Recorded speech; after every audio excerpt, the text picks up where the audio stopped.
I don't know where you're all listening from, but thanks. If you're listening through the app, you probably got a whole lot of weird sounds, but we're here now. Y'all on YouTube don't matter. Y'all came in right on time.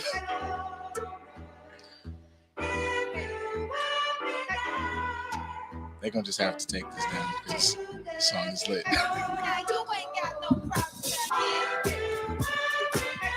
Funky summertime music. I'm doing my best. As you should. Trying to gather them all together. As you should. This is Hoochie Daddy music. Hoochie Daddy shorts with some type of shirt that got a button and you can just leave it unbuttoned at least to the third button. Hey, somebody can do this. Yeah, right there. This glasses and beards match with it. You can just kind of just strut. Let's go ahead and strut a little bit. Just... This is definitely like I met your mama. This is what this is. This is when you go to like day parties with that outfit on by yourself and you just don't pay nobody no mind and you just look happy. Just I came here to talk to you. I came here to talk to you. Came here to enjoy myself. I just came here to look. Are you want to enjoy my presence or not? Because supreme evil. You want to be the bitch so bad. You right? Yeah. Get away from me. I came here to look good. You think because I dressed this way that makes me a whore? Just because I'm dressed this way. You think these shorts is for you? Like, these shorts are for me. This is for me. Like, you know. Yeah, y'all see it? TJ got the thighs. Our little calf action for y'all. Apparently the legs is popular. This is the thing. Squats, guys. People been liking them. Or no, I've been critiqued. I need to pull them out more. Apparently, like as you should. It was what was that? It was the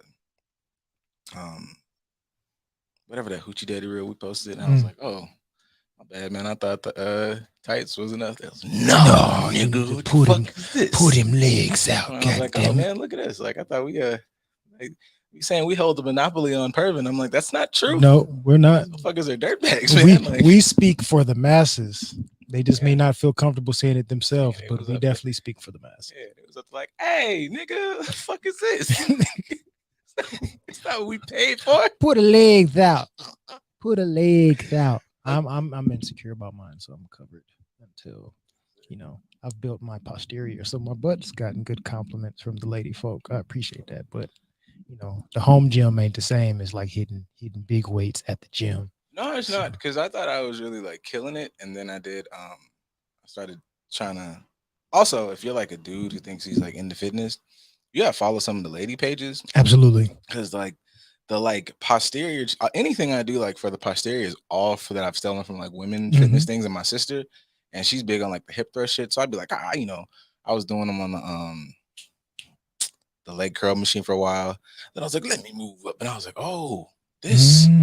These suck. I mean, I'm still up here in the 405, so don't play with me. It's whatever, okay. But like, it's all right. But yeah, hip thrust, step ups, all types of different things that target the gluteus. Hip thruster, motherfucker. I don't know who's like in my mind. I call them fuck ups, but I be thinking I'm like I'm not really gonna like. There's no real reason to go up to like anything in the fours because I'm not really hip thrusting anything 4 and above. I think if you do that though, good for you. I just don't think I have that type of. You got to rep for stamina. All you need is 2 plates, 225. Oh no, I'm killing those. And you just keep repping that out like. Oh yeah, no, anything I'm solid. Anything 225 and down is a wrap. I think I actually can. Anything really 315 and down is a wrap. Okay. So like anything like the snooze or the She-Hulk pop up, bro. I'm in there. She ain't a lady if she ain't 280, man. Nah, man, that lady in the She-Hulk thing when she carried that nigga in the room, that be like, bro. Like I'm shit. You think you finna give a time shit for a snooze? I don't give a shit about the Avengers. Right. Thought that I couldn't handle myself. I got this. Boy, yes, that's like that man probably has so many. He could have the bragging rights for like the next 2 to 3 years, like as a regular human. Like if you like She-Hulk really like express her sexuality. So if you're a superhero, it's like, yeah, me too, nigga. Like word to Luke Cage. Anyways, if you're like a regular dude, they'll be like, I knocked She-Hulk. You gotta be the man's for like at least 6 months. Nobody can tell you anything about you for 6 months. At all. Especially if you get to like walk away from it and your pelvis isn't like atomized. This is not shattered. Yeah. You can still walk away with your head held high and you got the job done. Right. You can feel good about yourself. He does. I did that. I'm out here. Yeah, always got a little picture up for the profile. Okay. Yeah. Oh yeah, fancy. Y'all fancy as hell. Speaking of Marvel, we discussed this yesterday, and I Go ahead. just, Let it out. if anybody's out there, right, Let it there's a out. show called Death Battle. It's a good show. They Mm-hmm. compare a lot of, um, you know, geek, comic, anime, nerd, whatever the fuck's out there. If they've got powers and they can fight, they make the show. It's a good show. Right. Random plug. I don't know them niggas, but I just been saying this for years, and I think it ties into probably where the conversation is going to go. Is I want you guys to have a little bit more depth in things, just understanding where the intricacies of a thing. It helps because y'all been playing with Magneto. Y'all been playing with Eric Clincher, Magnus, whatever you want to call his name. He's got a couple names, as just a man who throws metal. And like he controls magnetism, bro. They was up there talking like he could just pull an atom apart. You know what you could do if you could just demagnetize atoms? You could just blow the whole. You could just blow everything up. He can control anything that metal touches, right? The electromagnetic The iron field. in your body. We glossed over that in the movie. He pulled all the iron He out of the did. guard's body He wrecked, bro. and used it to escape. That's not just like I can bend a spoon. That's Like just that's wild. that's bananas. I can take the iron out of anything. And that's not like solid iron. I had to find those little particles and mold them into things and take them out of the body. And that makes me think like I'm trying to shoot this somewhere. I think that makes me think like when you usually I feel like when you have those conversations about like movies and characters, it's like, well, we got to make it understandable for the people who watching the film. But I was Right? No, like, you don't. we all watching this. I know what the fuck I paid for. I'm here to see some crazy shit. If we can now watch like Doctor Strange like fall through universes, I feel like we can now get like whatever you want out of a character. Y'all can do that for me now, Mhm. because like you set the precedent that like shit's happening, I mean, mad crazy shit's the happening. books explain it in depth. If you look at comic books and stories and things of that nature, they explain in depth what this person can do to put it into perspective, and then we leave that context out of the movies. Yeah, because I'm just like, come on, y'all, like y'all not. Y'all would be scared of a nigga who can control metal, but like a nigga who control the electromagnetic field, I'm terrified of that man. He Like, picked up a stadium in the yeah, movie. he fucking like he can take punches from Thor and stuff just off of just what's that shit? Barriers and shit he creates. Like I just want y'all to stop sleeping on Magneto. Stop sleeping on stuff in general. But I just feel like that's way more. I don't know. I bounce between that. Like some stuff obviously doesn't need to be as complex as the people make it, Right, right. but certain things are cooler because of their complexities. You know what else might be cooler if we embrace it a little bit? Sometimes, like the bad guys, they're really better. If we really dive into it, because Magneto is considered a bad guy, and he's really better than a lot of the superheroes. I like you think my villain origin story into even like enjoying our field was based off bad guys. Because when I used to watch like cartoons, I used to see like like Superman and shit like that, and I Right. used to never understand how like a Lex Luthor was like whomping his ass, and I was like, oh, he's like really smart. And then like you watch like X-Men, and I'm like, he's in a wheelchair. He doesn't suck at all. So the mind, right? Because like he's super strong and shit, but like if I like blow your brain up, like if I'm Tony Stark, I can literally build things obviously that can take on Mm-hmm. gods and Mm-hmm. shit, Mm-hmm. Mm-hmm. which makes somebody like Batman a dickhead. Because like, why haven't you figured out how to like be just like mildly superpowered? If Batman's mildly superpowered, he's like the strongest thing ever. He's the greatest Well, detective in the world. That with doesn't mean plot armor. he's the greatest. Can we weird parallel that came to mind just now? Because Batman is supposed to be the greatest detective in the world, right? Mhm. Which, when we think of detective, we think of police. Yeah. When we think of police as black people, it's, that's not very helpful. No. So is Batman like the most abusive police officer in the world? Absolutely. I mean, because he just like maims so many people, and then you just be sitting there like, okay, bro, like, but the Joker is alive. Like, Buddy is a henchman, and you broke his back. Like, But he's making 20,000 a year working for the Joker, and you just like he has a hard enough life as is. And it's like, bro, I'm not even really a villain. I live in Gotham and you've given none of us jobs. right. Like you've been building plane after plane. Build a building, my nigga. I don't have a home. I'm only here because this nigga provides lodging. And I have to sit here in Joker themed bedding as a grown man because you won't make an apartment building, Bruce. Fuck you. Damn. I was always more of a villain and anti-hero. personally. Anti-heroes are the shit. But anti-heroes make sense. Like heroes I don't like cuz I understand that they're supposed to be like these virtuous things that like are supposed to teach you about being a good person, but they don't apply. And I don't know, man. Like as a black person, I'm like, I need shit that I can like identify with.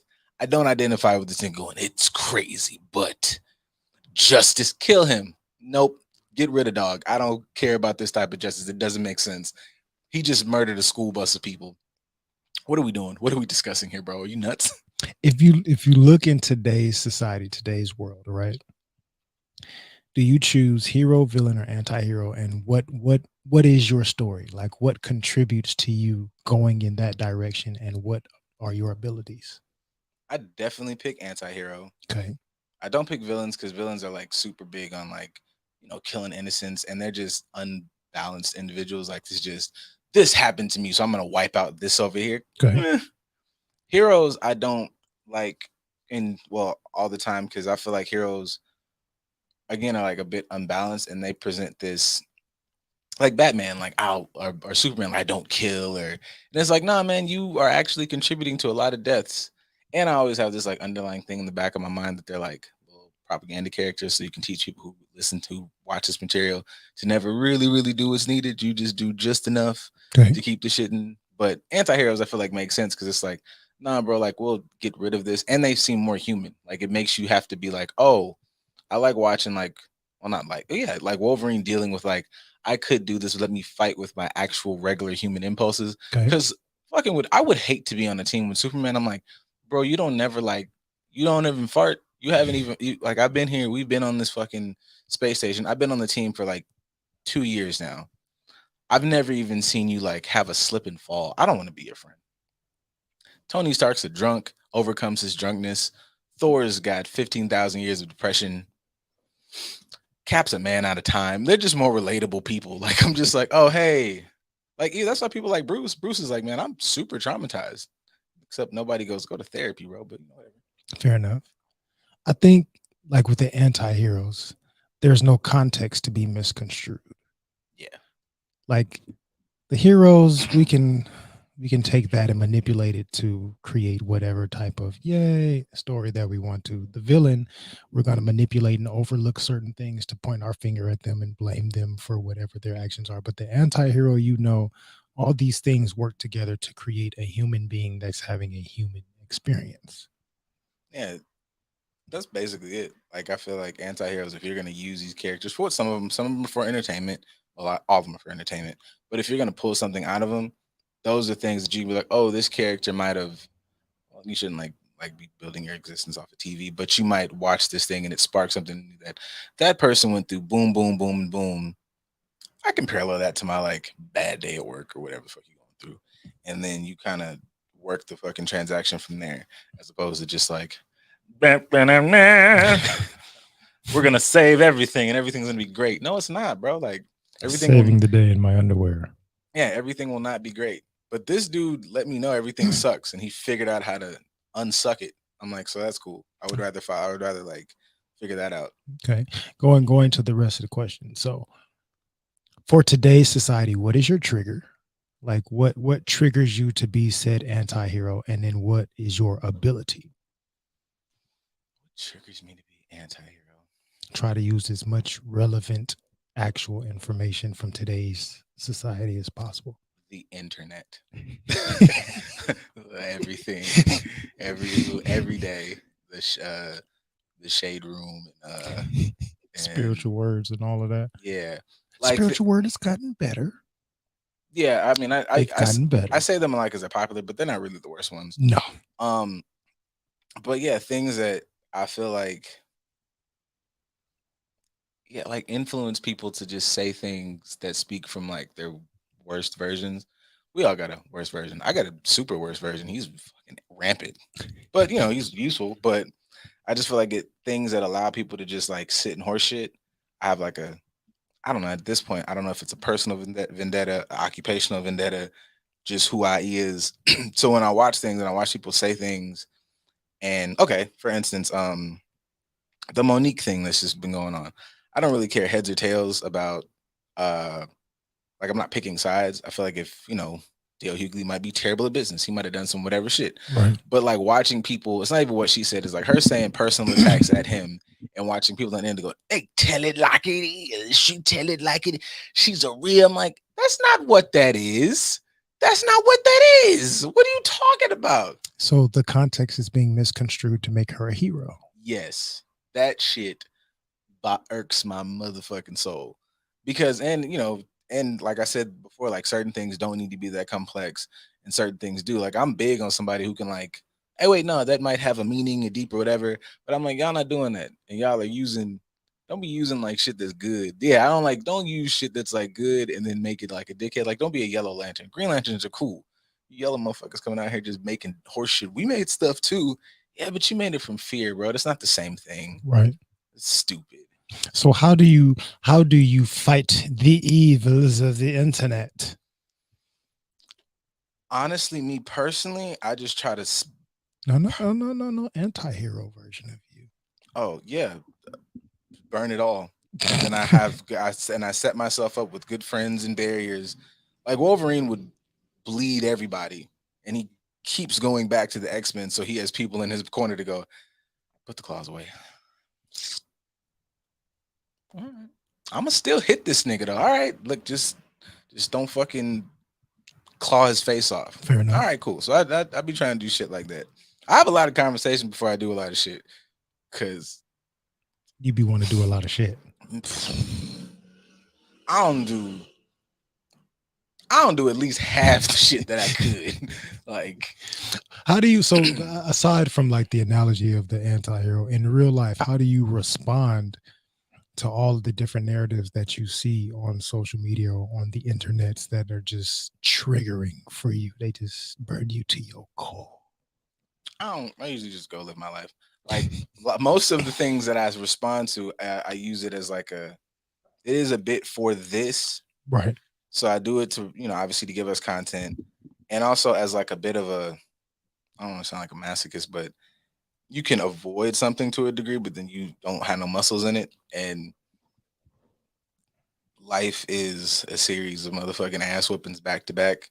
So I do kind of engage. So I'm like, all right, man, like be able to kind of peel away because the job is you sit in front of me and you tell me your thing, and I don't want to go, God, what the fuck did you do that for? Because then you're gonna get up and leave, and then like I've ruined your life.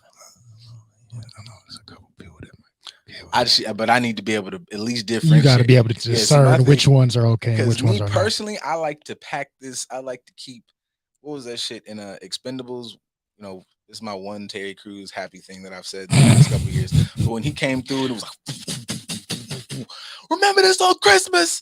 Like I carry one of those a lot, and I should probably get a PP7. Like I should James Bond. Sometimes you need James Bond. Just a little bit. Yeah, so Precision, aim, lightweight, yeah, functional. Like I love battle axes, but every now and again, a little rapier. Just so yeah, that's my shit. I can appreciate that. So you willingly are trying to somewhat overwhelm yourself to a degree. I want to say you hazing yourself to like get prepared for what you're going to endure once you fully step foot into the field. But allowing yourself to sit in these uncomfortable spaces on purpose and let me compartmentalize how I would approach this in real life if this individual was sitting in front of me. Yeah, and like as I feel like you can't say a thing and not live by that makes you a hypocrite.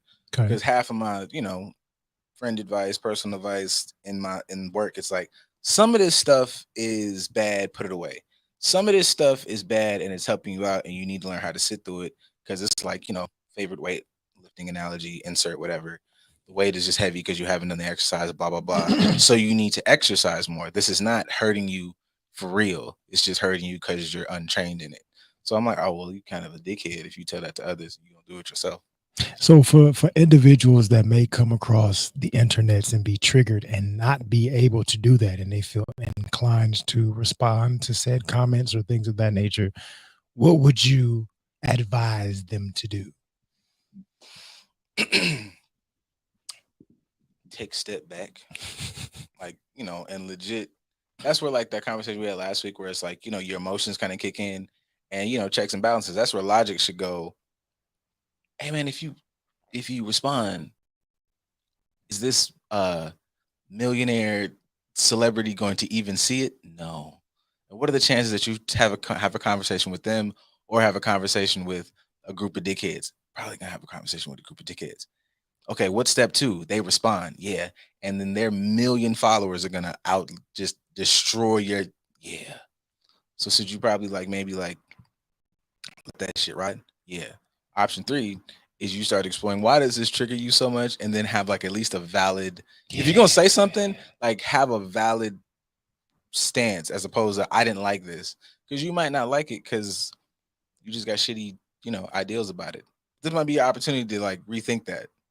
Just because you don't like it initially doesn't mean it's wrong. Now you think on it and you give yourself some maybe objective views, then you might have more of a stance. But you Right. just not liking it off top is Yeah, the why approach is definitely my favorite. Big surprise here, but that's always my favorite. But I do recognize how, like, even shifting the perspective of like, if I contribute to this in any way, then I'm condoning the behaviors that I see in these comments. Like, what if everybody just decided not to say whatever was on their mind for a lot of these pages, good, bad, or indifferent?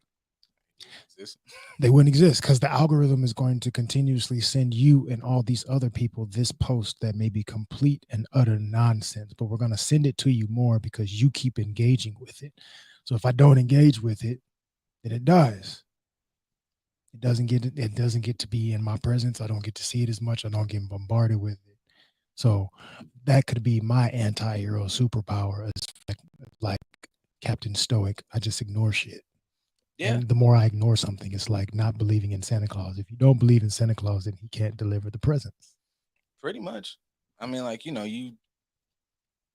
know it's a bit of apathy and indifference can be like a bad thing, but yeah, just like some of this shit don't really matter. Like, can you believe that such and such said this? Yes. Absolutely, I can believe that. Yes. They've said that for a couple of months now. Their whole platform is yeah, I believe it. Do you realize the person that you're talking about? Did you completely miss their whole character profile? Yeah, they did this last month. They did it worse last month. Actually, this is tame compared to Right. Can you yeah, believe that Deadpool said this? Yes. yeah. It's Deadpool, bro. Like he's going to say some off the wall shit. Like if it was Jean Grey, then yeah, I probably wouldn't be surprised. Yeah, and I think like you have to, because if you just are fighting at everything, you just will pass the fuck out. So it's like I get if somebody says some crazy shit, that's one thing. If somebody says some crazy shit to you, then you might have more. I mean, like, oh well, you might have a realm to say something or respond back. But I feel like that's the same way with damn near anything, because even the racists, it's like yeah, I don't really listen to. I take that back. I might listen to him, but I'm not gonna like lose my mind when I don't know Tucker Carlson says some weird shit because that's what dog does. Right. Like I have no. Can you believe he? Yes, yes, I can. That's what he's supposed to do. That's his The job. there's the movie on. I don't. Yeah, he said that. That's his thousandth racist statement this week. Cut that shit off. Fucking Keep watch the show. scrolling. But that is a good analogy for helping people understand how to control their environment, so to speak. Because I know we ain't the only ones that get triggered by the internet. So I know we're not the only ones that will go into the comment section and just see mounds of madness being shared. That just my approach, and people that know me well enough know I'm burn it all is my I burn all this shit to the ground. But also being able to recognize, like, I don't need to participate in this, whether I'm not going to pay attention to this person or pay attention to this post, whatever it is. I am contributing to this space being bigger than it needs to be. So let me get my shit together, let Yeah. me mind my business and continue to progress forward and not even engage. Though I have had my low hanging fruit moments where I've tried to be the voice of reason in certain comments. Yeah, I think moments is cool. I think I don't be saying this like in absolutes, like nobody can ever have whatever. But if you live in like, like every day, every day we talk, or every couple of every time I'm talking to you, damn, you ain't got nothing just like casual or bullshitty to say. Every conversation is now look at this. Can you believe? Did you honestly, I want to literally talk about nothing. Right. Like that's perfectly fine to have just a fun, casual. I don't want to be seeing it every day. I can understand that for us because I'm pretty sure people get sick of us, like in real life, having the logical solution based approach to everything or the therapeutic approach. And Oh yeah, I don't. just wanted to gossip. It's like, yeah, but I ain't got it in me to gossip. So here's some logic for your ass. Yeah, I be telling y'all like I don't know why y'all came to me. Like what did you commercials? Shout out to Kenneth. We see you in there. Salute, brother. Welcome back. We'll be back. After these messages, we'll be right back. What did you commercials? Shout out to Kenneth. We see you in there. Salute, brother. Welcome back. We'll be back. After these messages, we'll be. Hey, Jackie, what's wrong? I'm over here running around trying to tell everybody about the podcast pit. What's the podcast pit? I'm glad you asked. The podcast pit is an event where you will find some of your favorite podcasts performing in front of a live audience. Will there be food and drinks there? Of course there will be. It's at Joxer Dailies in Culver City. They have a full bar and a full menu. Hey, I may need to tell people about this as well. Yes, come with me. Let's tell them. The podcast pit is coming. The podcast pit is coming.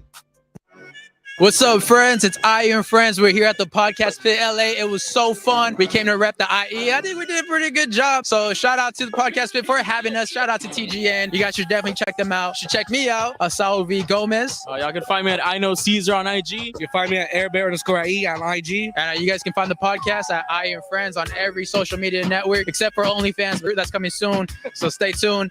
So follow us and follow TGN Podcast Pit. Have a good day, guys.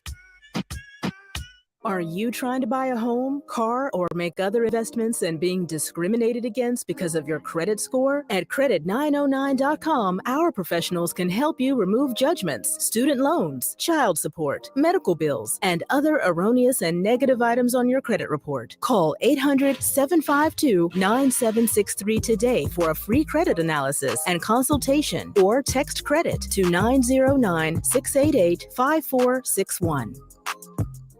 Hey there, business owners. Don't miss our limited time offer. Advertise on the Good News Radio as low as $2 per commercial slot. That's right. Promote your business up to 4 times a day, every day for a month on live radio. If you're interested, email us at contact@tgnradio.net. Once again, that's contact@tgnradio.net.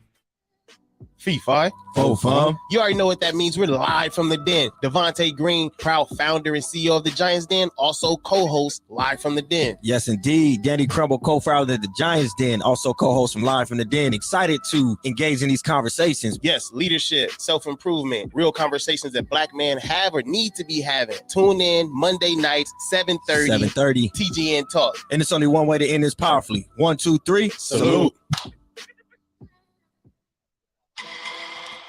What's up, ladies and gentlemen? This is Alex Himes from Courtside Radio. We'd love to have you tuning in every Monday and Thursday at 6:30 p.m. right here on the Good News Radio Network. Don't forget to tune in every week, people. We'll see you then. Are you looking to buy a home? Are you looking to sell your home? If your answer is yes, call the Walker Group at 310-421-6464. With over 18 years experience, the Walker Group has serviced clients throughout Southern California with their real estate needs. Let us be of service to you as well. Once again, call the Walker Group at 310-421-6464 or visit our website at www.estate.com. Let us be of service to you as well. Once again, call the Walker Group at 310-421-6464. Or They can't hear you. Oh, we're They back. can hear me.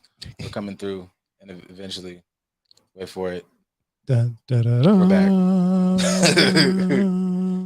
But you gonna have the musicals. Yeah. It's the next. You got to transition to the. Come on. I need to really figure out who Come on. sanctioned like Sexy Simpsons. I don't know. I'm not opposed to it. The Simpsons are the symbol of peace for everything. In these little montages, The Simpsons are kind of like they are a symbol. chaotic family. There's nothing peaceful about them. Yeah, they're a symbol for something because they get used for a lot of shit. I mean, they do in these. They may take one little thing and turn it into a big thing, but I get it. No. But so on a serious note, kind of, sort of, you know, you posted something earlier and the people responded to it quite positively. Y'all like telekinesis, telepathy.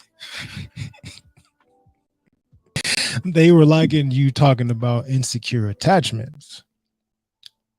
So when it comes to insecure attachments, I would wonder, like, what is so intriguing to everybody about insecure attachment?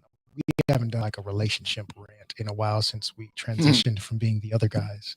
But when it comes to relationships, not even just romantically, just in general, what would you say is not an example, but how would you define an insecure attachment?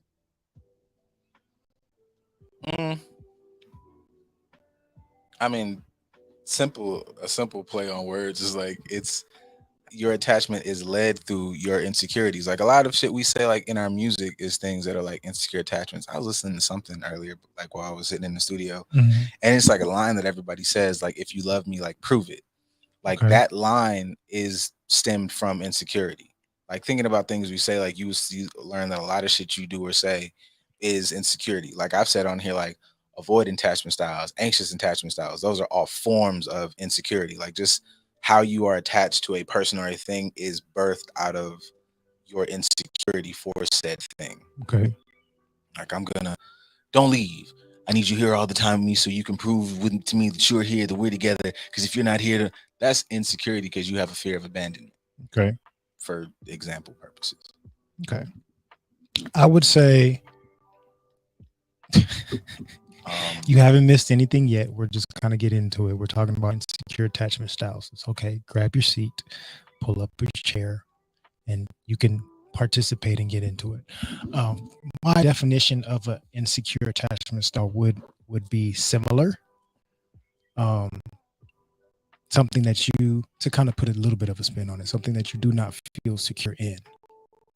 I don't feel like this is stable, so I have to figure out a way to manipulate it to make it stable or to make it stay because I'm not, whatever reason.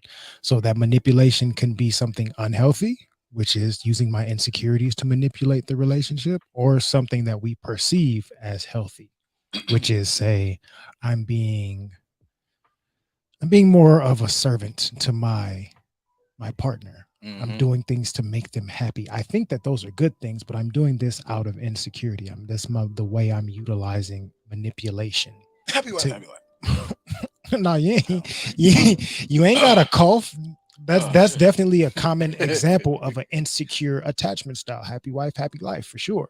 No matter which side you're looking at it on, they're both really an insecure attachment style. Like I'll do whatever to make her happy. That way she stays out of my hair to a degree.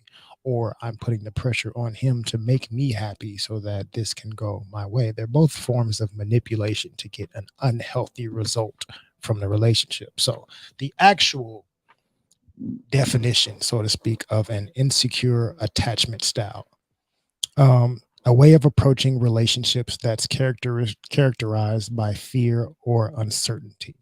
One of several attachment styles, this attachment style can make it difficult for people to make deep, emotional, intimate connections with a partner. Shout out to LCSWs that coined it. Booyah. Gang. But for you personally, what is an example that you have been through of an insecure attachment style, or what are some ways that you may have either experienced or projected an insecure attachment style onto others? I'm big on getting fucked. Mine is like avoiding. Okay. So as soon as I wouldn't say now as much. Like now I would say like I'm consider myself aware and blah blah blah my bad habits and shit. But I know like definitely like throughout like college and like early 20s, I was like, I was very insecure about these things. Seem like they have like a hook in you, like because everybody, like a lot of my niggas was running like the, that's just my girl, and I just really like dig her, and you just gotta make her happy. And I was like, I don't want that shit. That just seemed like you get your ass whooped all the time for a little bit of pussy, and you just aren't showing. And it's not saying, before anybody just jumps off, it's not saying all that person was is pussy, but what it was is you've never come here, my boy, and told me what she's done for you, and not like on some tit for tat shit. She just doesn't seem as invested. You seem to be this workhorse, this mule for her happiness, right? And you get to get a couple kisses, you get to watch some shows you don't like, you get to just pretend all the time. You just do a whole lot. And I'm like, yeah, I don't like that shit. So as soon as I've cut shit prior to getting some ass. It was close, and it was like, oh my God, I just feel like I can connect with you. And I'm like, I'm gonna connect with this dough. And I'm gonna connect with this street, and I'm gonna connect with this car, because I'm gonna connect on up out of here. Cause I don't really. And then on the other side, it's been the anxious, because you know what you are, you attract like your opposite to help you get your bullshit out. That's spiritual. Right.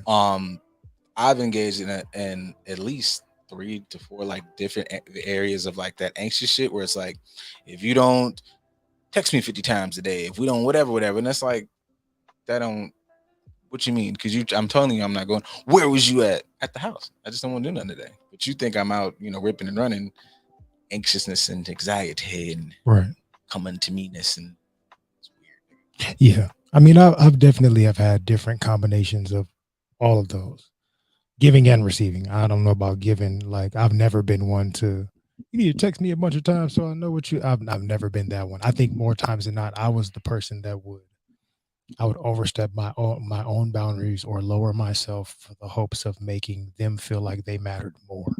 Yeah. Or trying to appease to them.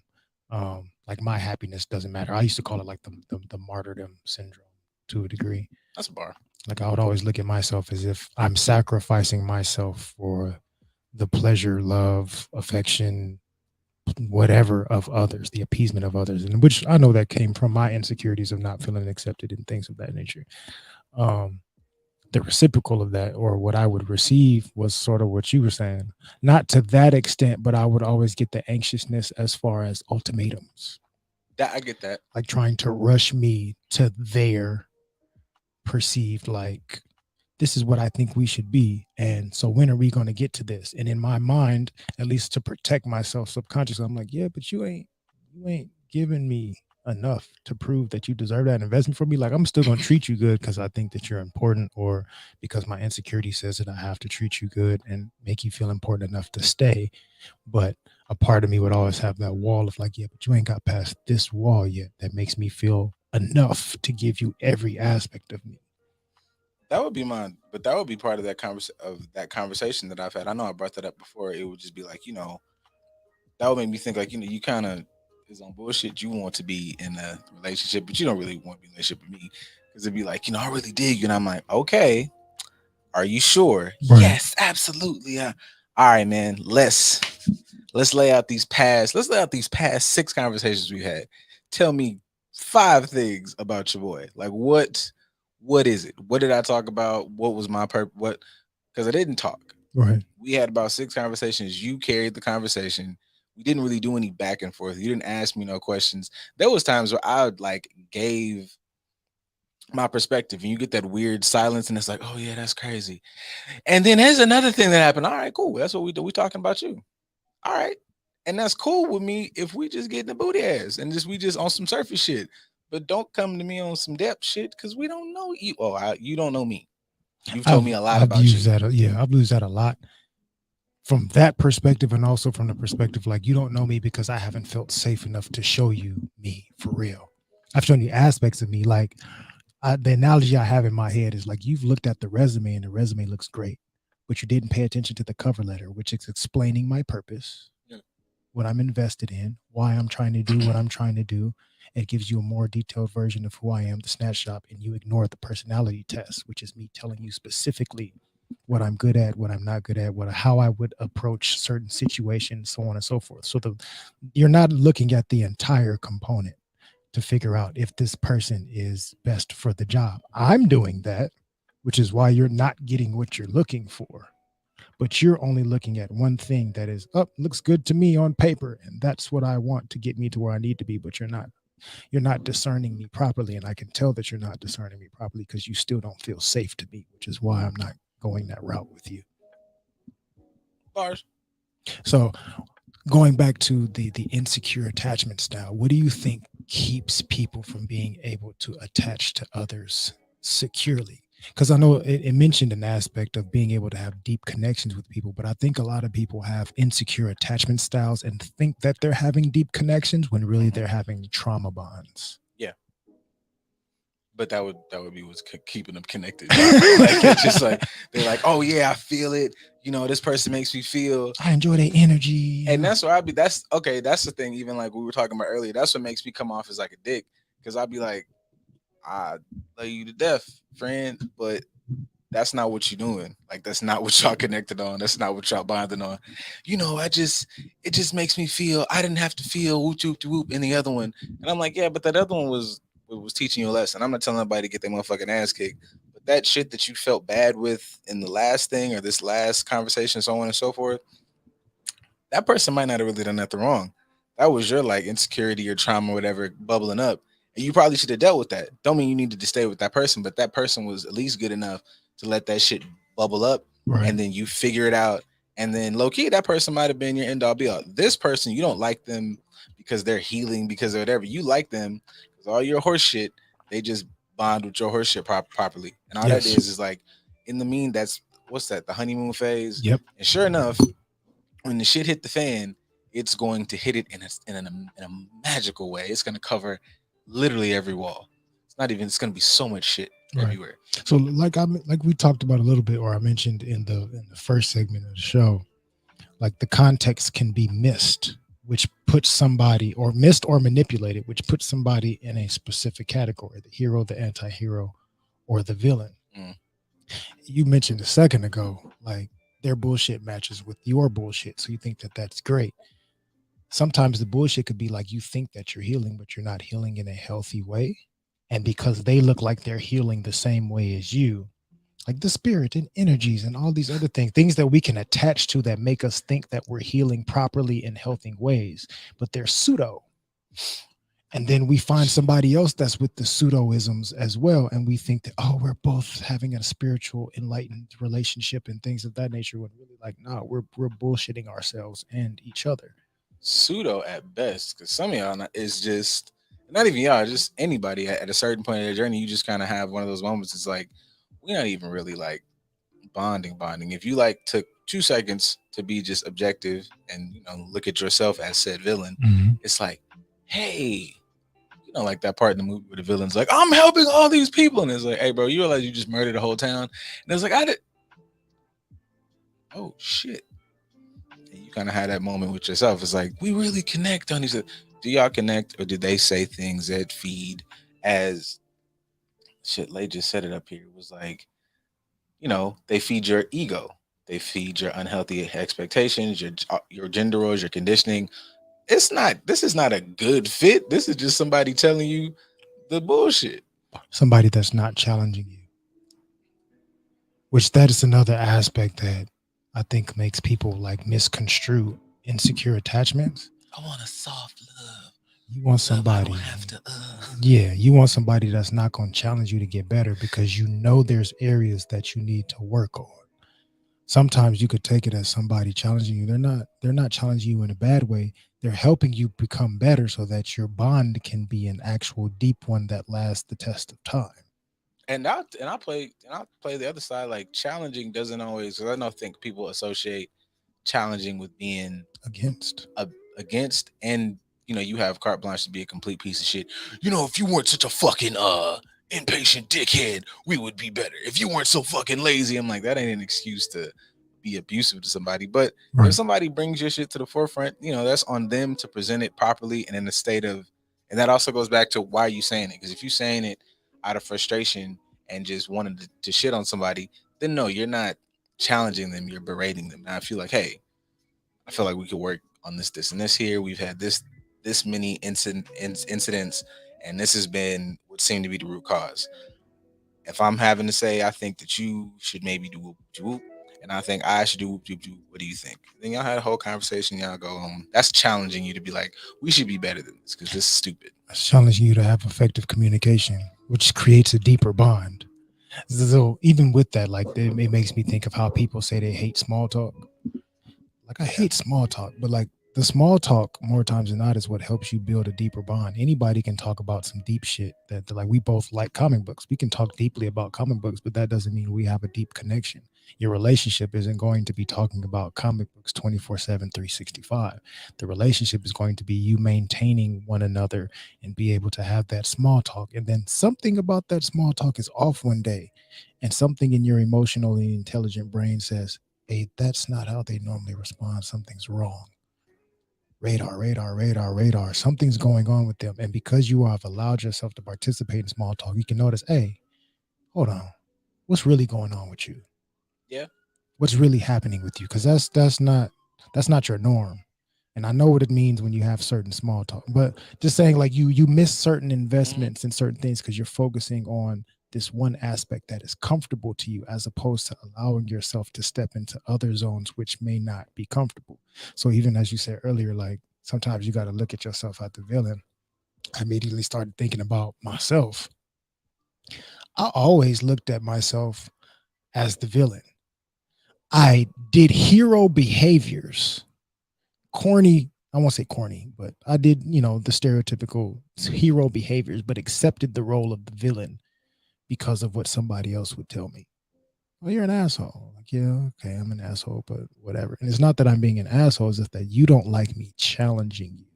You don't like me saying things that are uncomfortable to a certain perspective that would give you the opportunity to run me. So I'm accepting the role of a villain, when really now I'm an anti-hero.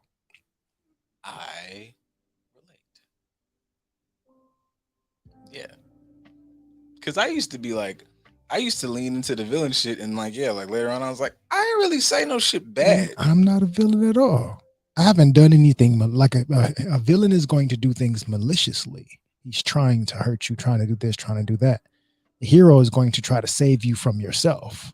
The anti-hero is going to be like, nah, you did that to yourself. I'll assist you if you asking me, but if you ain't asking me, I'll sit here and watch with a bowl of popcorn. I don't know what to tell you. Yeah, because I'll even use that for like the example of let's say the keep it in like the relationship space.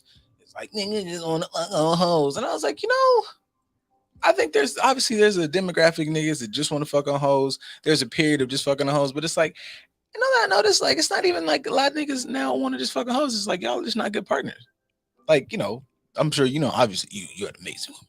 You obviously like you are the exception to all. Hey, you ain't got none of these issues. But it's like it ain't just like, all these things that you say like should be a part of relationship communication. Are you good at those things? Fuck if you good at the shit that a nigga is asking for, because nobody's running on these 1950s shits that y'all say. But the things that you just asked for in a partner, yes, I want him to whoop doop doop. Can you do those things for a dog? Can you understand how you do them for him in a way that he understands and appreciates, not you doing them in the way that you think is best? Because that's key. I can be supportive of you in my variation of support, but that does not mean that it's going to be supportive of you. My version of support could be triggering for you. That's one of my my little favorite lines, that my pseudo fucking intellectual shit. I feel like being like the whole chase them thing, like male female dynamic, does potentially, it ain't like a 10 out of 10, but potentially trains you to be maybe a better partner. Because if I take the skill set of, you're used to doing a whole lot of work to chase the booty ass. If you make booty ass not your thing, and like when you transition into love, like your skill set, you're trained to be like, let me listen, let me go, let me figure this out, bitch like flowers, I'm gonna go get flowers. If she like, donuts, you go get donuts. You did all these things to get something regular, just like some ass. You transition that into going to get like the whole love thing, you might be built better for a relationship because you're built to give.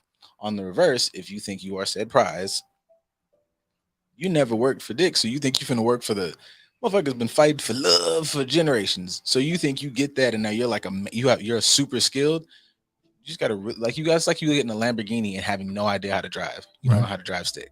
I mean, that kind of goes back to your point of understanding how to give what you are requesting, right? So earlier we both talked about how someone is going to attract what they are. Like you presented certain unhealthy behaviors who attracted the opposite of that, or you attracted something that would feed into or grow off of that, which created a completely unhealthy dynamic on both sides.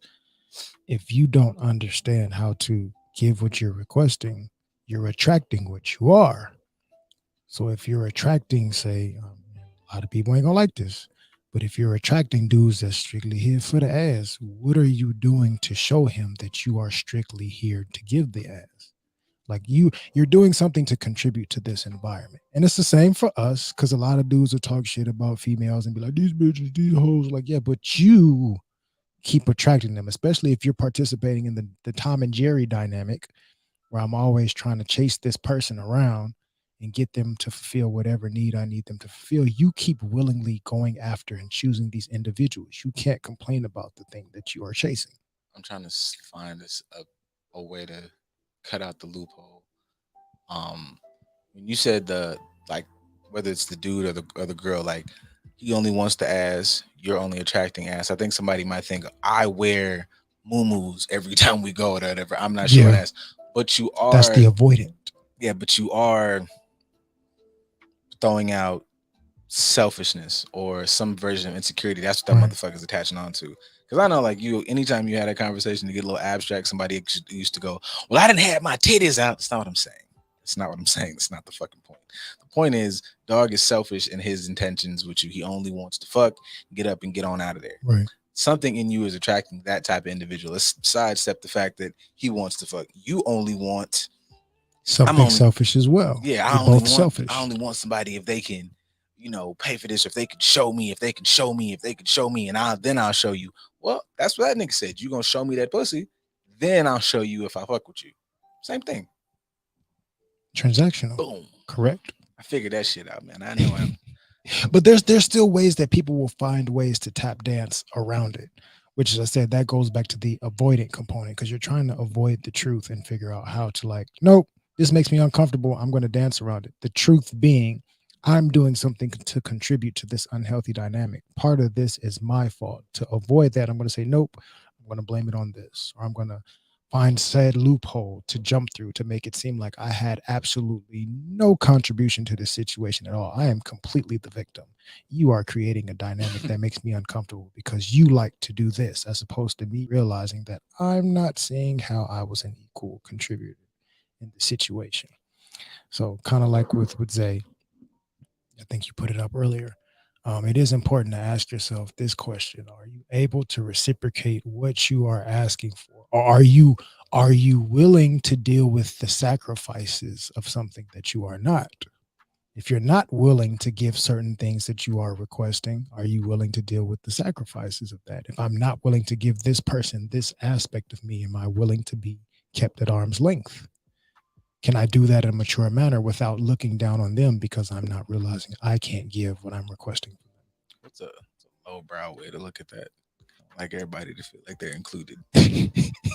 Like a motherfucker, like, okay, I guess I use that critique on dudes to be like, I ain't trying to be in no relationship, but she out here fucking them. Like, that's the payoff. Right. If you're saying that you don't want to give her this person at arm's length. So when you was, yes, I will say that, like, when I got you at arm's length, it is not on me to get mad. If I see you out with such and such, I'm gonna nod and keep it pushing. I'm not even gonna nod. Oh, if we make eye contact, I'm finna sit over here. I hope y'all have a good night. I hope get the drink, get the big drink. Like, cause he should treat you well. Like, fuck him up. Cause I don't want to do that. I don't feel bad because I specifically did not get hired for that job. I applied. I don't give a fuck if you were trying to give me a promotion. I applied for part-time. I'm here on the weekends and overnight shifts. That's all I applied for. If you try to give me a supervisor position and I don't want it and dog take it, then yeah, you should. I didn't ask for that. And you should shut the fuck up, my nigga, when you didn't. Absolutely. Yeah. I should be. Sometimes you got to eat crow. And it's not even really eating crows. It's you being mature. This is what I want. This is how I'm willing to give it. This person is only willing to receive it in this capacity. What are the barriers and parameters of our relationship to be able to let us know this is how things need to function? This is that. I don't like that, but that's what you created. So you got to be willing to accept that. See, hey, go ahead, enjoy. Get the steak on, the extra shrimp, garlic butter shrimp on top of the steak. If he willing to pay, go ahead, do that. If you got a doggy bag, I'll come over later and fulfill my duty, and I may eat the rest of said steak and the rest of the shrimp. But like, if that's the dynamic that you are creating with this individual, you don't have the unmitigated goal. to show up and get upset at a parameter that you created willingly or unwillingly. And that's where the communication comes into play. But you're being insecure in this attachment. You're not being stable enough to be able to realize how you are contributing to something being a certain way that is super, super, super unhealthy. And that could have major implications if everybody is out of alignment or not communicating properly when there is an insecure attachment style. We'll kind of get into that after these commercials. Pretty much, because y'all needs. Niggas gonna nig, unfortunately. I mean, it's a two-way street because niggas gonna nig, but it's also, if it ain't like this, then I don't want it, and then it be like that, and then this happens. All right, yo. Commercial. Like that. All right, yo. Commercial. Yo, what's up? This is Rix. Yo, this is Rennie. What up? Doger in the building. What's good, family? This is Jesse, and this is Brown Wealth Radio. And make sure to catch us on TGN Latinx every Wednesday at 8 p.m. Pacific, to be specific. Are you single and ready to mingle? Well, you may not be, but now here's your chance to purchase an all-new 30-day journal, Single and Not Quite Ready to Mingle, a 30-day journal to make the most of your single season. It's by me, Chanel, co-host of Brunch with Besties show. You can purchase your journal right now on Amazon by typing in Single and Not Quite Ready to Mingle. Now is the time to do the work. I'm rooting for you. Go ahead and purchase your journal now. Single and Not Quite Ready to Mingle, a 30-day journal to make the most of your single season. Are you ready? What's up, friends? It's Iron Friends. We're here at the Podcast Pit LA. It was so fun. We came to rep the IE. I think we did a pretty good job. So shout out to the Podcast Pit for having us. Shout out to TGN. You guys should definitely check them out. You should check me out, Saul V. Gomez. Y'all can find me at I Know Caesar on IG. You can find me at airbear_IE on IG. And you guys can find the podcast at Iron Friends on every social media network except for OnlyFans. That's coming soon. So stay tuned. So follow us and follow TGN Podcast Pit. Have a good day, guys.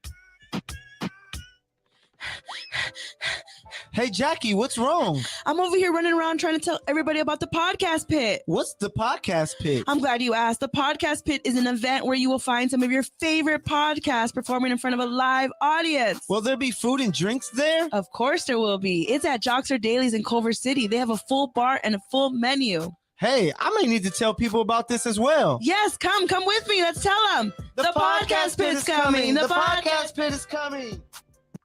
Hey, what's up, business owners? Are you looking to take your business a step forward? Are you looking for more people to know what you have to offer?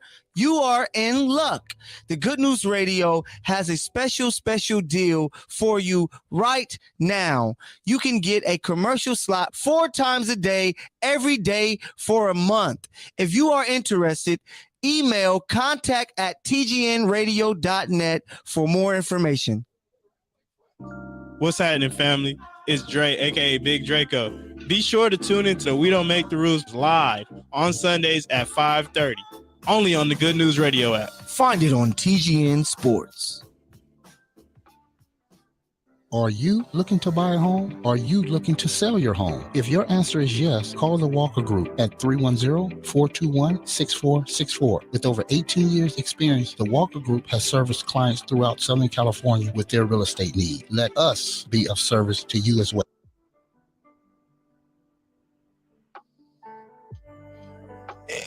Hooray.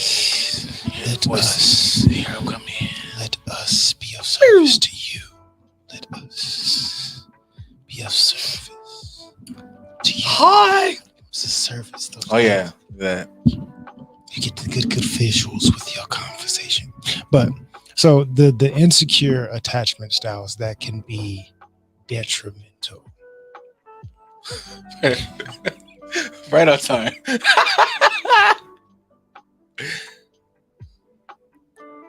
When you're popular, guys. Hey,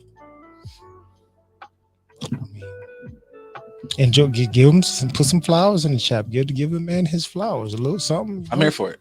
Look at it. Look, he's straightening the leg out for you. Right? He's trying to get a Look little, at that. little quad separation. Look at that. Hey, go on, get in there. Get some leg extensions. Go ahead, do a little something. What's the next day? That's not tomorrow. Day after tomorrow. I did Yeah. legs today, but it was more so glute and hamstring focused. So, Well, that's what the next, like, that's what's tomorrow? Tomorrow's Wednesday. yes, Wednesday. So Thursday is posterior day. Okay. I don't go back to these until like She sent you Sunday or some shit. drumsticks. Yes. Kick the blood out of nigga chest. Speaking of violence, that's what can happen when there's an insecure attachment style, violence. But so the example that kind of came across our timelines this week, for us on the West Coast, we may not know of trouble. We know problem, but we may not know trouble. I've known problem.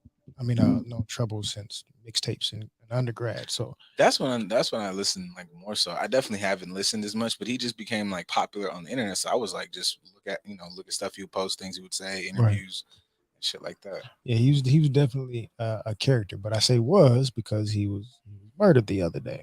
Now he was murdered because insecure attachment style. He's doing what he has signed up for, going on a late night creep for this little duck off, little whatever you want to call it, his little little thing. He went to get him a little piece of his thing, but the guy she was in a relationship with, because he's not getting the reaction from her that he would like, he kills Trouble, who has absolutely nothing to do with the dynamic. So now these people that you've affected a community, not just the community of Atlanta, but you've affected all the people that are on his label, duct tape and all that, everybody that he helps feed, everybody he helps take care of, his family, his kids, the whole 9 yards. Bad enough dude to been to jail a couple times and survived, but then because you are insecure in your attachment, because you are jealous or upset with your girl over something that he has absolutely nothing to do with, you take his life. And the way that they like presented it, it just, you try to have one of those things where like, even if you say like heat of the moment shit, it was like, nah, bro. Like, I guess her and dude, I think this was on like the Shade Room, I think. I guess her and dude had broke up. It was something about her saying that like, he wasn't handling his responsibilities. She was emasculating him as far as his financial abilities were concerned. Yeah, he wasn't paying bills. He wasn't whatever. So they broke up maybe like, days or a couple weeks or so beforehand. She in Trouble gets messing around, and dude just came. They say he like, forced his way in and like punched her in the face while she was asleep, and then they got to tussling and so on and so forth. So in my mind, if they were living together, I don't know if like maybe you should change the locks, but there just is like a lot of variables. I'm like, man, it's just shitty all across the board. But I said I had to say, it's just like the amount of steps that dog had to go through, like to pull up, to get out the car. I just can't even put that in the realm of like, I was emotional. It's like that just, you made a lot of like conscious choices built on just it can look very premeditated. Yeah. Which isn't gonna be good for your case, but as on some, and honestly, yes, on some of the most insecure shit that, yeah, that shit's crazy. The thing that I kind of thought about was like we talked about the missed cues or missed context that can put people in certain categories: hero, anti-hero, villain. In his mind, Problem is the villain. I mean, Trouble. I keep saying Problem. Trouble is the villain. He is the hero, right? Or both of them are the villains, and he's the hero. Whatever the case is, in her mind, Trouble is the hero because he's giving me what I was looking for, and this guy is the villain. From Trouble standpoint,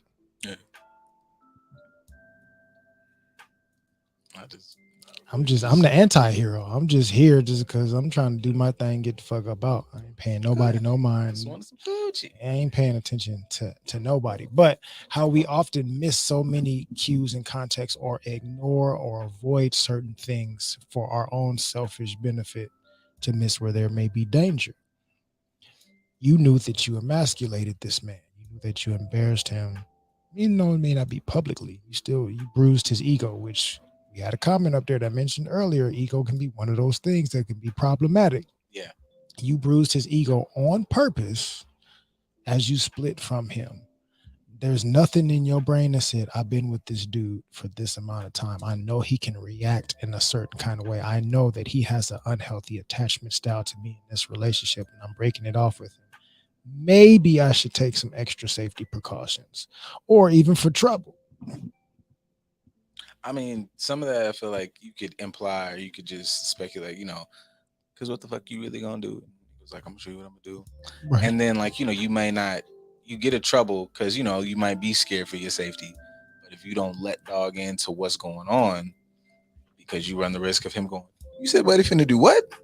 Oh, good luck, babe. Like, I'm finna go. Not even that, but but that's what I'm saying for trouble. Trouble, big hood nigga, drug dealer, gangbanger, the whole nine yards. Bitch, I'm trouble, baby. Like, nigga ain't gonna do shit to me. Your ego gets in the way, That's also which makes you avoid, makes you avoid all the dangers that ain't worried about no real ass nigga out here, dog. I'm trouble in these streets, motherfucker. Like, nigga ain't gonna do nothing to me, dog. You know how that nigga talk, real mush mouth. Talking about gonna talk about me and motherfucking trouble out here. Like, so you're getting in your character bag. You are becoming your anti-hero, so much so that you are avoiding the point where you need to. I don't have anything to do with this at all. Or maybe I need to not go over to her place. Maybe I should just get a hotel room because it may be a danger zone. And if we gonna do our thing, maybe you need to come over here where it's safer. Or since I am street connected, maybe I need to have some people in her area. Like, hey man, keep an eye on her. Like, not because she my girl and she really important. This is a scrape. But at the same time, I still care about her as a person. I want her to be safe, and she might be dealing with a crazy dude. So y'all keep y'all eye on her just to make sure that she's safe. Like, everybody's missing cues, which leads to two people losing their lives because he about to go to jail for a minute. And if he don't go to jail, whoever in Atlanta is gonna get hold of him, and it's gonna be a wrap for dog. It's up for you kill for you. That's like killing essentially like a Nipsey. It's up for bro. So it's a wrap for him. So he's gonna lose his life in one way or the other. Trouble's lost his life, and now she has to deal with this long-standing trauma. And that's depending, like, how people react to it. Because I even saw things online that were like, like shifting blame, like, everybody starts getting a little speculation back. Right. And this all of that shit is just extremely fucking dangerous. But like this is where I get into my little like villain bag or anti-hero bag, because it's like looking at situations like this is where, like, when you said earlier things that like irritate me online, because I feel like there's like it's not even like a string, there's a strong like Golden Gate Bridge worthy level connection between what dog did and I like him clingy, all about me, apply pressure, whoop whoop whoop. It's like some of these things are not showing interest. Some of those shits are breeding grounds for a motherfucker to kick your door in, punch you in the face, and shoot whoever's in the house with you. Like, it's an insecure attachment. You are willingly looking for unhealthy, insecure, enmeshed attachment styles in your relationship, and you're thinking that is investment. You're thinking that that's worth, when really that is danger. I don't even think a lot of y'all think that. If we're gonna be completely like, if I'm gonna get in my big anti-hero bag, you go for, I want them clingy, attached to me, apply pressure.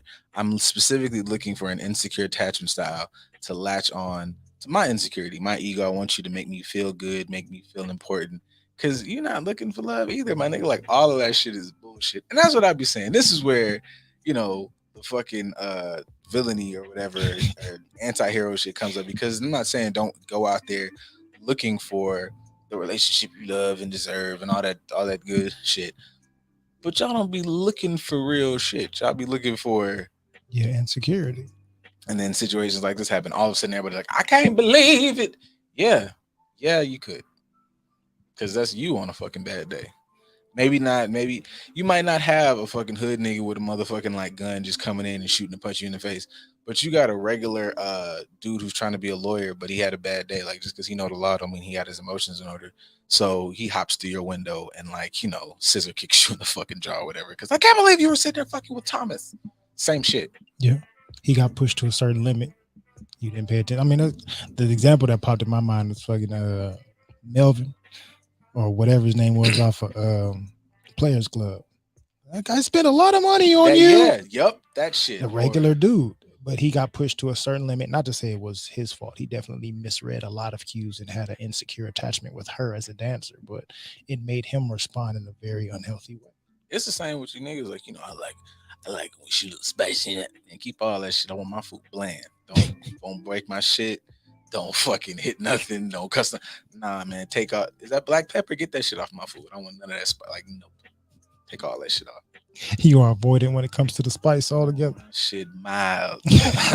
I'm not avoiding when it comes to the spice, but it just is when it comes to like conflict and when that shit get into, because niggas are just as insecure. So niggas will take, if a woman wants to have a conversation with you, that's not good. If she want to blow your car up, it's like, yeah, I know she fucking Yeah, she gonna do that for me. Yeah, You know, she's gonna do that nigga, to you. What?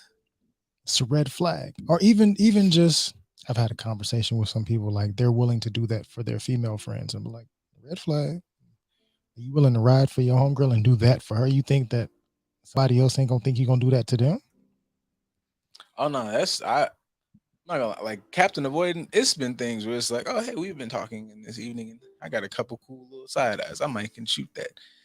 And some of the conversations like that come up, and I'm like, I'm gonna go ahead and put my dick back in my pants. Like I'm not even. Nah, tap out, bro. We not doing that tonight. That does the trail ride out into the sunset. You said you was gonna do what? Yeah, it was crazy, like because, and then we was driving, and it was like just, and it was crazy. That was a crazy night. I don't do it all the time though, but you never know. Like you never do know. I'm gonna go ahead and step out though real quick, and then I'm out. Because what the fuck are you talking about, nigga? Like what? I'm out. Missed the cues, but that's good for you, or individuals that are able to recognize red flags within a relationship to avoid these insecure attachment styles. You need it. Like, look, Hove did that, so you didn't have to go through that. And I respect all my homies who've gone through whatever y'all have gone through, because I haven't avoided a bunch of shit, but it's some shit I've heard niggas say, and I'm like, oh, you did that for the both of us. You did that for me, and you did that for my future kids. Because what? Right. Yeah, nah. Shout out to Zay. This is the energy we need from all people, lady folk and men folk.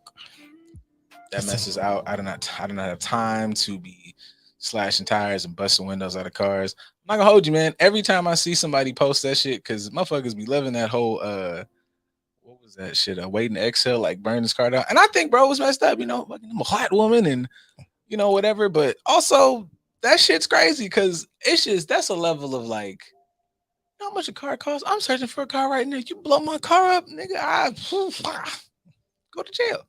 Not even that, but if I'm that mad at you, why does destroying something have to be the thing that's going to make me feel better? Why is that my go-to? Because that says a lot about you as well. That means you have an insecure attachment style as well, that I'm willing to destroy something if it does not go my way. It's a bit triggering. That's what Wesley said, man. It's like, I love my wife. This is fun though. Nobody sees that part. Just niggas say shit. It's like, nah, man. Like, what if she's like, that's a lot of shit going on. Just go, run away.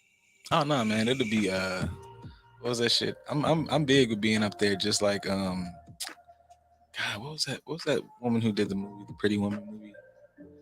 Oh, Sandra Bullock. I want to say Sandra, but it's not her. It's whatever her name is. But there was a movie where she goes to India and shit and just be fine and live laughing and loving, and it's like, yeah, me too, nigga. You try to blow my shit up. Where have you been? Bitch, I was in India for a year. I don't even know you no more. Don't talk to me. I definitely destroy some food when I'm angry.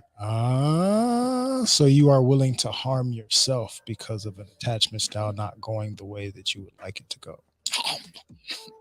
Eating your feelings, but that may be something that you address within yourself. That may be an unhealthy attachment style that you have to, say, breakups or to loss or to drastic traumatic change. You feel like I have to destroy or sabotage myself in some capacity to make me feel better. And you got to address that.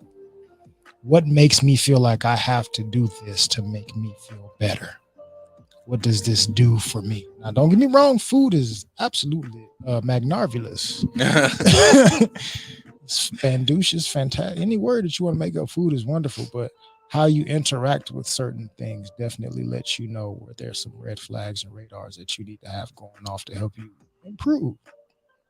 If I love somebody so much, or I won't even say love because it's not really love, but if I feel like I love somebody so much that I'm willing to kill them, destroy, and to let them continue on with whatever their life is, whatever their path is.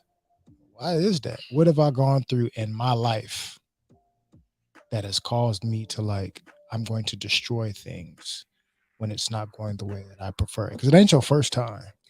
Yeah, see, I think that shit even like goes outside of like even if you took it non-romantic and there's like something that's still popular, like I only got like 2 or 3 popular things on my mind because that's really all I have the capacity to hold. Because y'all be just doing shit every day. Right. But the Monique thing, the Monique and DL thing that we talked about earlier, like Mhm. the whole of what it seems like, and I'm only going off what it seems like online. It could completely be opposite. I don't know this woman, but if it doesn't go my way, then destroy. Right. Like how that whole situation panned out about like, oh hey, like I'm on what was it, like I don't get to become the headliner, so I'm gonna go out on stage and whatever my set was, I'm gonna say fuck that and just personally just destroy this man. Which somebody who's in comedy or in a higher entertainment space would maybe have to explain to me, because I'm like, the whole time I was looking at that, I was like, is that a DL issue or is that an issue with the venue? Is that an issue with the promoter or whatever? Either way, even if it was an issue with him with bad business, the levels she's gone to like disrespect him personally, I was like, that's fucking crazy, my nigga. Like She's missing a whole bunch, or she's manipulating a bunch of context to make him the villain and herself the hero, when really that's not the case at all. It's just misguided anger. and I've seen like, and I had to even say this is what made me think she was like wild and wild. It's because usually you see like a big split in the internet. The first day when she was shitting on it, you saw a lot of, which I always feel like is like a dangerous narrative that I'll probably come back to, where it's like, she tell it like it is. And I'm like, I gotta stop looking for motherfuckers to do the same bullshit that you do to justify that. Like, that ain't what that is, bro. Like, if you lying, I'm super sensitive on like some black man shit because you lie on us. That to me is tantamount as you tried to like, make an attempt on my life. Because a good lie will put a nigga in the ground. So Trouble. boom. A good lie will put a nigga right in the ground. So I personally like just never like that shit. And I don't like the idea that you could just tell it like it is tantamount with you just being a whole infant in somebody's face. But anyways, the whole back and forth about that, when I started seeing like first day they had the whole video, I'm like, yeah. Then when she kept posting things, when I started seeing people in the comments go, hey, this was funny yesterday, but like doing too much now. Yeah, what this got to do? And then like all the contract shit or whatever. But even that of her like going, like nobody could just go, hey man, like let's handle this. I'm not even gonna say privately, but just more effectively if the man had done bad business. Right. So the idea that you get on stage, and to me personally, I would probably feel the way because if I'm like, I came here to watch you and to watch you tell jokes and be funny, this isn't funny. Right. So you're kind of burning down the fucking world because you feel away and haven't like thought that shit through. And I don't even say that shit as like as a partner, because I'm like, that kind of even bleeds over into some of that like Will Smith shit from last. I'm nobody's non-advocate for. I very much had to have the no, I'm good, relax. You don't have no, relax. Hey, I'm fine. Right. But if you got somebody, I couldn't imagine having somebody who's like, take that back. I could, because I've done this. I did this like I really only did it one time, extremely like 2 moments in college where it was like, I don't really know her like that. She's with the group now and like talking whatever, but she's getting a little rambunctious. She's starting some shit. Oh, they're yelling. Let me walk out the side door, because you're not finna get me fucked up or shot out here because I absolutely burn the world down for you when it's justified. But if I'm checking that, you're not finna put my life in jeopardy because you having a temper tantrum. Yeah, that's not protecting, and that's like co-opting real issues. Like protecting, there are people who really need protection. There's black women who really need protection from fucking villainy. You don't need protection. You're looking for me to enable. Yeah, you're a dickhead. And me enabling can lead to me being disabled. I don't have time for that. But so randomly, as because we've talked about the relationship aspect as far as romantic relationships, but you did bring up, say, a business relationship between Monique and DL or something along those lines. So the insecure attachment style can be in a lot of different relationship dynamics. Just because we know talking about burning shit down. For us as Black people, descendants of Africans, do we have an insecure attachment style with America? Shit. Whatever. You got a couple more? We got whatever fucked up attachment style you can have with a motherfucker. Yeah, like got more than that shit. I mean, that's a random thing that it came to mind, but it's not my first time thinking about it. I've had many talks about that, but yes, I would say we do. I think about that both ways. I think about that in ways that like we respond to, like, okay, like maybe our like parents and prior to them generation of like you need their approval in order to kind of, you know, maneuver through the world. Like even now when you talk about, when people say things like, you know, mainstream success is white success. Right. Like that's just all that is. Like when you go pop on the charts, like that's just popular music. Popular music is like determined by them. Right. As opposed to making our own and shit like that. And then on the flip side, you have people who are like, you know, I wouldn't say that that is insecure, but there's just their whole platform is based on not having any interaction with them. And it's like, well, no, you just tell the stories, make the content you want to make, but not always having to be, that's how you maybe get into one of those like Ashley Hotep spaces where it's just like, and the white man is like, I'm like, hey, I like Adventure Time, bro. I don't give a fuck that it's a little white boy on the screen. Like, I get you, but like that dude's made of ice. It's a talking muffin. Like, I get it. But also don't be that guy either. Right. So absolutely. I feel like that shit like is rampant in every aspect of our community. Okay. When it comes to, you know, we're therapy, so we have to give people some coping skills or some interventions to help them with not having insecure attachment styles. What would you suggest to people to let them know either to recognize an insecure attachment style that they are contributing to in some capacity, or how to cut ties with one, avoid it, whatever the case is? What nugget would you give the folks?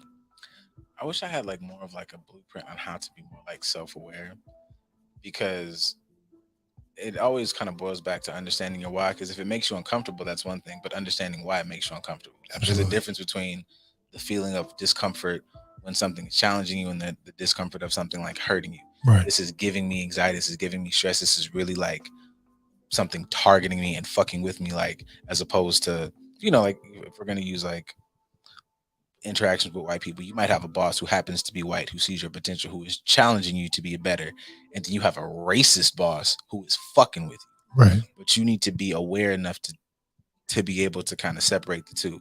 So I guess I would say, like, you know, you kind of can't be aware of your emotions, but you still can't let them run your decision making. That's along the lines of what I would say. More so, because we talked about, say, romantically or even platonically or even business wise, whatever insecurities we have, they're going to create a mirror for us. So our environment is going to reflect what's on the inside. So we can avoid actually looking at the person in the mirror and being able to address the unhealthy flaws that we need to work on. We can ignore all the things that we need to work on bettering and end up still recreating a mirror image in front of us for the same things we were trying to avoid. So just making sure that people stop avoiding looking in that mirror and pinpointing the areas where you need to do more work. Hey, I got bags under my eyes, but I got bags under my eyes not because I'm ugly. I got them because I'm sleep deprived. I'm neglecting my sleep. I'm neglecting my health. Like, look at yourself and be able to recognize where you can have a healthier change in your life for the better. And then you will start to be able to better recognize these unhealthy attachments in your life and avoid them beforehand. Because sometimes I'd rather you avoid it beforehand and be able to, sidestep that moment. Hit L2 R2, do a little shimmy, get to the left and to the right to avoid it, than for you to sit up here and be in the middle of it. And now you have to figure out how to get out.